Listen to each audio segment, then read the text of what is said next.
Jalan-jalan ke kota Medan, singgah sebentar memakan durian. Salam hormat saya haturkan kepada Dewan Juri yang penuh kebijaksanaan. Yang terhormat, Dewan Juri yang adil lagi bijaksana, dan saudara-saudari sebangsa dan setanah air. A'udzu billahi minasyaitonir rajim. Bismillahirrahmanirrahim. Assalamualaikum warahmatullahi wabarakatuh.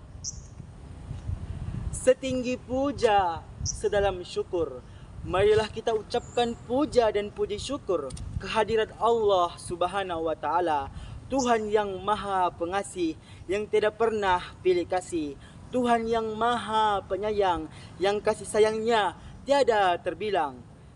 Tak lupa pula kita haturkan ke ruh junjungan alam, Putra Abdullah, buah hati Aminah, kekasih Allah Subhanahu wa taala, yang dimana di saat hajal hampir mendatanginya, yang dipikirannya bukanlah Aisyah, yang dipikirannya bukanlah Aminah, melainkan yang dipikirannya ialah umatnya. Ummati, ummati, ummati, ialah baginda besar Muhammad sallallahu alaihi wasallam. Allahumma salli wa sallim wa barik alaihi, yang membawa umatnya dari zaman biadab menuju zaman yang beradab, yang dihiasi oleh nuansa iman, nuansa Islam maupun nuansa ihsan. Di tengah pesatnya kemajuan teknologi dan arus globalisasi yang begitu deras, kita menyaksikan sebuah fenomena yang cukup mengkhawatirkan. Banyak anak muda kini sibuk mengejar popularitas di dunia maya, namun perlahan melupakan jati diri dan nilai-nilai karakter dunia nyata.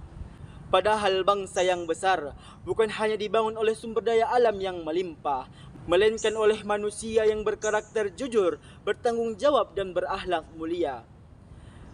Namun, realita hari ini menunjukkan tanda-tanda yang memprihatinkan. Kejujuran mulai luntur, tanggung jawab mulai goyah, dan semangat kebersamaan mulai memudar. Jika hal ini terus dibiarkan, maka cita-cita besar kita menuju generasi emas 2045 hanya tinggal kenangan. Dari keperhatian inilah terkaitlah hati saya untuk menyampaikan sebuah pidato yang berjudul Bung, karakter hilang, masa depan terancam. Wahai saudara, saudari, sebangsa dan setanah air, pesan agung bertajuk karakter hilang, masa depan terancam.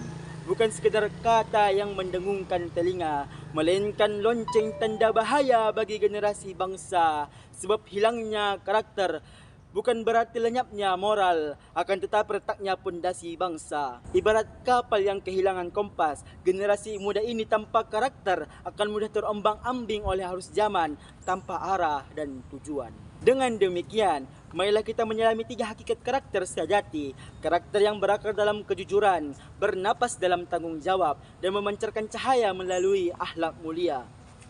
Ibarat kapal yang sempat kehilangan kompas, generasi muda ini akan menemukan kompasnya kembali menuju kejayaan bangsa, yaitu Indonesia menuju generasi emas 2045. Wahai saudara, saudari, sebangsa dan setanah air.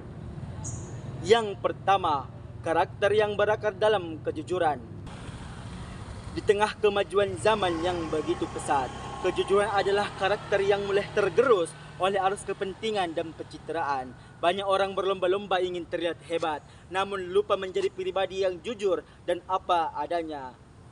Dalam budaya bangsa kita, nenek moyang kita telah menanamkan nilai-nilai kejujuran melalui pepatah yang bijak. Sekali lancung kau ujian, seumur hidup tak percaya. Pepatah ini mengajarkan kepada kita bahwa sekali saja kita berbohong kepada orang lain, maka kepercayaan itu akan hilang, bahkan untuk selamanya. Sebagaimana firman Allah Subhanahu wa taala dalam Quran surah Al-Ahzab ayat 70 sampai 71. Ya ayyuhalladzina amanu, wahai orang-orang yang beriman, ittaqullah, bertakwalah kamu kepada Allah, wa qulu qawlan sadida, dan katakanlah perkataan yang benar, yuslih lakum a'malakum wa yaghfir lakum dzunubakum, dan Allah akan memperbaiki amal-amalmu dan mengampuni dosamu.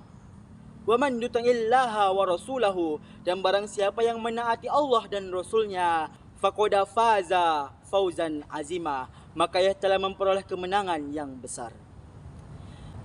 Wahai saudara, saudari sebangsa dan setanah air. Yang kedua, karakter yang bernapas dalam tanggung jawab. Generasi emas 2045 bukan hanya tentang pemimpin yang cerdas dan berwawasan luas, tetapi tentang lahirnya pemimpin yang bertanggung jawab terhadap amanah yang diembannya.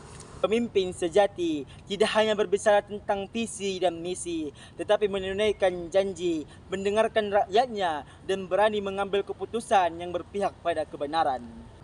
Tanggung jawab kepemimpinan dimulai dari hal-hal yang kecil, seperti menepati waktu, berlaku jujur, dan tidak menyalahgunakan wewenang. Seperti bagaimana mungkin seorang dapat memimpin bangsa jika memimpin dirinya sendiri saja belum mampu. Kepemimpinan yang bertanggung jawab berarti siap dimintai pertanggungjawaban baik oleh manusia maupun Allah Subhanahu wa taala. Seorang pemimpin yang memiliki rasa tanggung jawab bahkan menjadikan kejujuran, keadilan, dan kepedulian sebagai napas dalam setiap langkahnya. Wahai saudara, saudari sebangsa dan setanah air. Yang ketiga, karakter yang memancarkan cahaya melalui akhlak yang mulia. Akhlak mulia merupakan cerminan nyata dari keilmuan dan kecerdasan. Mutiara dari segala bentuk berinteraksi, perwujudan dari masyarakat madani. Tanpanya, apapun habitat dan ekosistemnya, bagaimanapun interaksinya, maka akan menjadi jahiliyah. Kita selaku generasi anak muda yang menyongsong generasi emas, menyambung tongkat estafet kepemimpinan negeri ini, wajib menyandang atribut ini, yakni generasi yang berakhlakul karimah. Dalam syair Imam Asy-Syauqi, yaitu wa innamal umamul akhlaqu ma baqiyat fa inhum dhahabat akhlaquhum dhahabu, yang berarti kejayaan suatu bangsa terletak pada akhlak manusianya. Jika mereka telah kehilangan akhlaknya, maka hancurlah suatu bangsa. Demikianlah pidato saya ini, semoga bermanfaat dan dapat diamalkan. Sebelum saya menutup pidato saya ini, izinkan saya menyampaikan sebuah pantun. Layar terkembang, perahu berlayar, angin bertiup membawa harapan. Generasi muda harus berkarakter agar generasi emas 2045 terwujud di masa depan. Wabillahi taufik wal hidayah, waridha wal inayah. Wassalamualaikum warahmatullahi wabarakatuh.